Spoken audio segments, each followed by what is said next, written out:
वर भाजी बनवायला लागली. फ्लावर बटाटा रस्सा भाजी. गॅस गेला ना, गॅस बुक केलेला होता, येऊन गेला गॅस. फोन होता सायलेंटवर आणि त्यामुळे कळलंच नाही. आणि मग ते पुन्हा काय गॅसवाला परत फोन करून काय विचारला नाही की तुमचा गॅस येऊन गेला, नाही तर काय केव्हा आणतो मी. आणि मग हे राहिलं. आता हे गॅस गेला नेमका आणि आता हे इंडक्शनवर बनवायला लागले.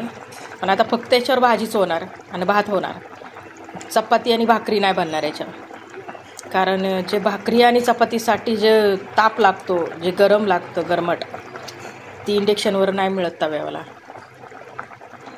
त्यामुळं आता भात आणि फ्लावर बटाटा रस्सा भाजी खायची. चांगली खळखळून उकळी यायला लागली आणि सुगंध पण सुंदर सुटलाय. मस्त भाजी शिजते. थँक्यू.